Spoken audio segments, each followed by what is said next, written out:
Already ఎన్ని మందులు వాడినా మీ మోకాల నొప్పులు తగ్గట్లేదా? ప్రాణ పెయిన్ క్లినిక్ లో అత్యాధునిక చికిత్స.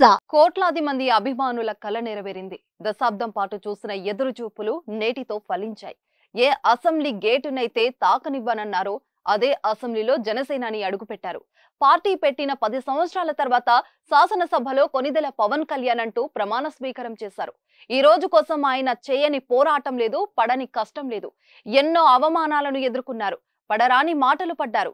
అన్ని తట్టుకొని నిలబడ్డారు. పార్టీని నిలబెట్టారు. చివరికి అనుకున్న లక్ష్యం సాధించారు.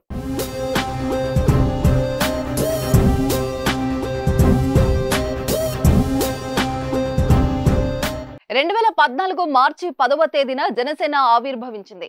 అప్పటి ఎన్నికల్లో తెలుగుదేశం, బీజేపీ కూటమికి మద్దతు ఇచ్చారు. కానీ ఎన్నికల బరిలో దిగలేదు. సిపిఐ, సిపిఎం, బహుజన్ సమాజ్వాదీ పార్టీలతో పొత్తు పెట్టుకుని 2019 ఎన్నికలో పోటీ చేశారు. కానీ పోటీ చేసిన 2 చోట్ల పవన్ ఓటమి చవిచూశారు. ఆ ఎన్నికల్లో ఒకే ఒక్క సీటు జనసేనకు దక్కింది. కానీ వెనకడుగు వేయలేదు. నిత్యం ప్రజల్లో ఉంటూ వారి సమస్యల కోసం పోరాటం చేశారు. ప్రభుత్వ వ్యతిరేక విధానాలపై కొట్లాడారు.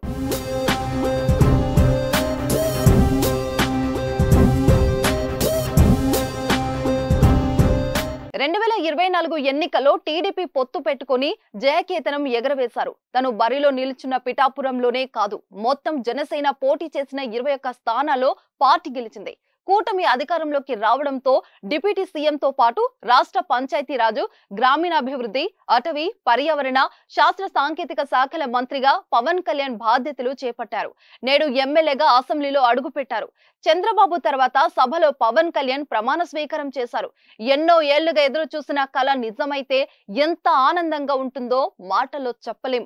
అందుకే కుటుంబ సభ్యులు, అభిమానులు, జన సైనికుల్లో ఆనందం అవధులు లేకుండా మారింది.